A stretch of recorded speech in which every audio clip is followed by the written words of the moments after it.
Success की सबसे खास बात ये होती है कि वो मेहनत करने वालों पर फिदा हो जाती है। जी हाँ, अभी हम लोग बात करेंगे ऊंचाई एवं दूरी पर। और जो प्रीवियस ईयर क्वेश्चन करा रहे थे हम लोग रेलवे का, जिसमें कुछ क्वेश्चन तो हो चुका था, कुछ क्वेश्चन और बच गया था, उसे इस वीडियो में कंप्लीट कर लेंगे पूरी तरह से, जिसमें आपका 30 डिग्री, 60 डिग्री और 45 डिग्री के एंगल का बात होगा। जो डबल एंगल वाला होगा उसे हम लोग नेक्स्ट वीडियो में देख लेंगे टाइप बाई टाइप, ताकि आपको अच्छे से कॉन्सेप्ट क्लियर समझ में आ जाए। तो बात करते हुए क्वेश्चन आपके सामने आ चुका होगा, पढ़िए और बनाने की कोशिश कीजिए। कि एक पेड़ है जड़ से टूटकर, बताइए जड़ से टूट गया, टूटकर एक भवन पर 45 डिग्री के साथ लग गया। ऐसे कोई पेड़ था और पेड़ क्या था, यहाँ से सपोज कि टूट गया और ये पेड़ ऐसे झुक के कहाँ नीचे की तरफ से झुक गया, आपका गिर गया, और यहाँ जो है आपका भवन पे 45 डिग्री का एंगल बना रहा है। क्लियर है। यदि पेड़ की जड़ भवन से 200 मीटर के डिस्टेंस पे, पेड़ का जो जड़ है आपका, ये आपका जड़ हो गया ए और यहाँ पे भवन हो गया आपका बी, तो पेड़ की जो जड़ है भवन से क्या है 200 मीटर के डिस्टेंस पे है, 200 मीटर के डिस्टेंस पे है। तो भवन की ऊंचाई बताइए, ठीक है, यानी भवन की ऊंचाई आपको बताना है, यानी कि ये हो गया आपका भवन की ऊंचाई। क्लियर इतना बात। यहाँ से टूट गया, क्वेश्चन कुछ ऐसे था कि पेड़ जो है जड़ से टूटा, ये आपका पेड़ रहा, मैंने उल्टा कर दिया इसको, ये आपका पेड़ रहा, पेड़, और ये रहा आपका पेड़ का जड़, और क्या है जड़ ही टूट गया इसका, तो जड़ टूटा है ऐसे और झुक के कहाँ, ये आपका भवन पे जाके गिर गया। जय हो भवानी, भवन पे आके गिर गया है। अब भवन पे गिरा तो 45 डिग्री का एंगल से ये झुका हुआ पेड़ है, पेड़ क्या है झुका हुआ है। तो बताइए भवन की ऊंचाई, तो 45 डिग्री का एंगल बनता है, तो आपको पता होना चाहिए कि आपका ये आपका 1 यूनिट, तो ये भी आपका 1 यूनिट, और एक का मतलब 200 दे रखा है, तो इसका मतलब भी कितना हो जाएगा 200 मीटर का आपका भवन होगा। बस खत्म क्वेश्चन, ऑप्शन नंबर ए इसका जाएगा। आगे बढ़ते हैं।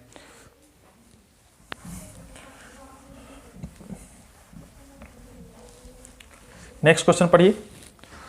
क्वेश्चन में कहा है कि 88√3 मीटर ऊंचे टावर के शीर्ष से, ये देखिए ये आपका रहा टावर, और इसका लेंथ कितना दे रखा है 88√3 मीटर का दे रखा है टावर का लेंथ, और इसके शीर्ष से इमारत के आधार का अवनमन कोण जो 60 डिग्री है।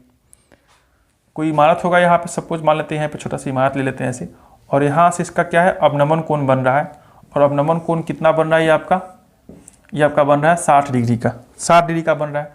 तो यहाँ भी क्या होगा, ये आपका 60 डिग्री का होगा, इसका आप नीचे जितना लेना ले लो, कोई दिक्कत नहीं। तो इन दोनों के बीच का डिस्टेंस आपको बताना है। तो बताइए जब 60 होता है तो यहाँ पे क्या होता है √3, और यहाँ पे क्या होता है आपका 1 होता है।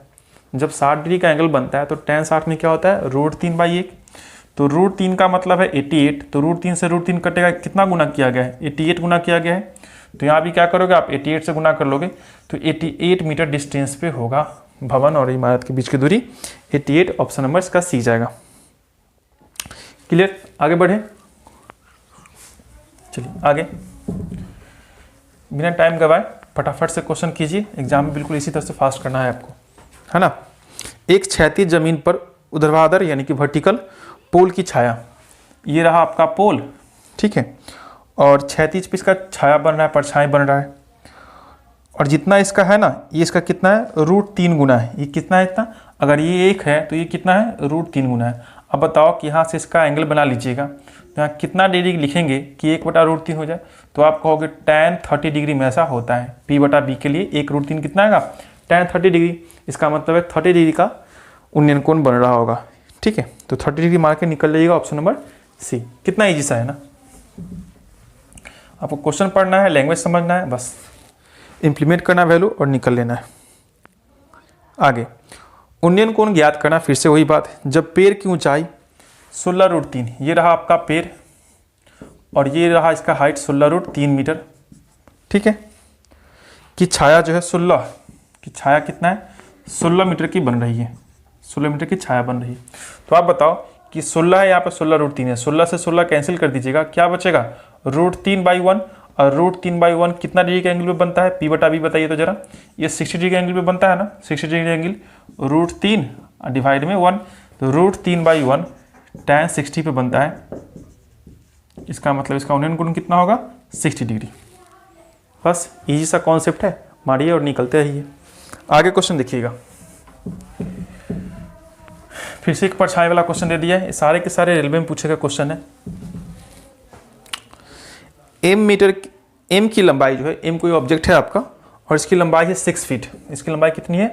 ये आपका लंबाई है 6 फीट इसकी लंबाई है, और इसकी परछाई जो है, इसकी परछाई जो है 3 फीट की बनती है। ठीक है, 3 फीट की बनती है, इसकी परछाई होगी 3 फीट की बनती है। ट्रायंगल बना लीजिए ऐसे, जब 6 है तो 3 है। बोला कि इसी समय स्कूल की इमारत की परछाई जो है 42 मीटर। इसी समय जो है स्कूल की कोई इमारत होगी और इसकी परछाई कितनी है? 42 फीट की बनती है, 42 फीट की बनती है। ठीक है, तो आपसे पूछा है कि स्कूल की इमारत की लंबाई बताइए, ये हाइट बताना। तो बताइए जरा यहाँ पे ये कितना गुना है? इसकी परछाई 3 है तो इसकी परछाई कितना है?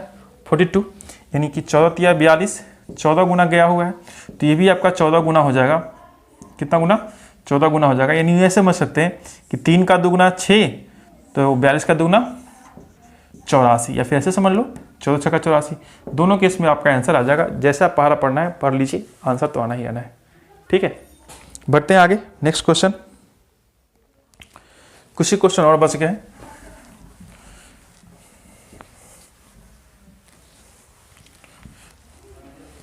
चलिए देखिएगा कि समतल मैदान में एक पतंग जो है 75 मीटर की ऊंचाई पर उड़ रही है। ये कोई आपका मैदान रहा है ऐसे, यहाँ पे आपका पतंग रहा है ऐसे लहराती हुई, बल खाती हुई, और यहाँ से इसको उड़ाने वाला कैंडिडेट यहाँ पे आपका बैठा हुआ है। ठीक है, और इसकी जो हाइट है, पतंग की जो हाइट है आपकी, ये बोल रखा है कि 75 मीटर की ऊंचाई पे लहराती सी, बल खाती सी, इथराती सी उड़ रही है। 60 डिग्री का अनुप्रस्थ झुका हुआ वैल्यू है इसका, यानी उन्नयन कोण कितना बन रहा है इसका? 60 डिग्री बन रहा है। तो धागे की लंबाई बताना है, इस धागा का मेजरमेंट बताना है, यानी कि थ्रेड की लंबाई बताना है, धागा की लंबाई बतानी है आपको। अब बताओ, जब 60 डिग्री होता है कितना होता है? ये √3, ये 1, और ये कितना होता है आपका? 2 यूनिट होता है। तो √3 का वैल्यू है आपका 75। लिख दो यहाँ पे कि √3 यूनिट का मतलब है अगर 75, तो 1 यूनिट का मतलब कितना हो जाएगा? 75/√3। रेशनलाइज कर लीजिए, ये √3 से √3 कटेगा 3, 25 या 75, तो आपका ये आ जाएगा 25√3। 1 का मतलब 25√3 है। आपको क्या चाहिए? थ्रेड की लंबाई 2 यूनिट होती है। 2 का मतलब कितना हो गया? 50√3 मीटर। अब देखो ऑप्शन में 50√3 किस में दे रखा है? ऑप्शन नंबर बी में दे रखा है, तो ऑप्शन नंबर बी इसका करेक्ट आंसर हो जाएगा।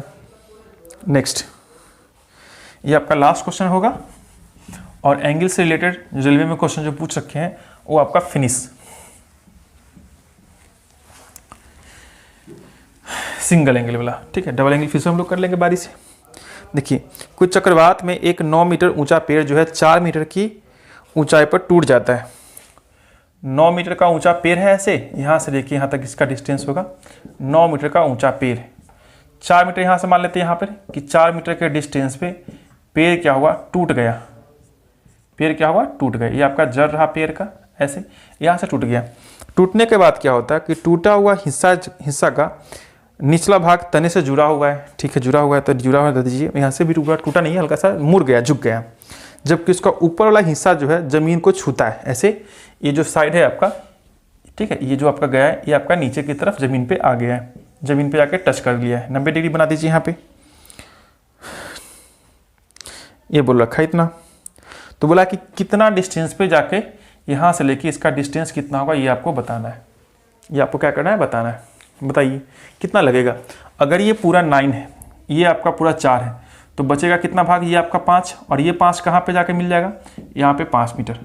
अब बताओ, आपने ट्रिपलेट पढ़ा था कि 3 4 5 होता है ना, तो अगर हाइपोटेनस 5 है, अगर हाइपोटेनस 5 है, परपेंडिकुलर 4 है, तो इसका बेस कितना हो जाएगा? 3 मीटर का बेस हो जाएगा। यानी कि पेड़ जो है जमीन के बीच का जो डिफरेंस है वो कितना हो गया? 3 मीटर की दूरी पे जाके मिला होगा। बात समझ गए? इतनी सी बात थी और कुछ बात थी नहीं। तो 3 मीटर इसका आंसर होगा। ऑप्शन मैच कर लीजिएगा। ऑप्शन कौन सा जाएगा इसका? ऑप्शन नंबर इसका ए जाएगा। क्लियर? तो देखिए ट्रिपलेट का कितना यूजेज है। तो मिलते हैं फिर नेक्स्ट वीडियो में, जहाँ पर हम लोग डबल एंगल का जो भी क्वेश्चन बचा होगा हाइट एंड डिस्टेंस से, उसको डील करेंगे। Till then bye bye, tata, see you.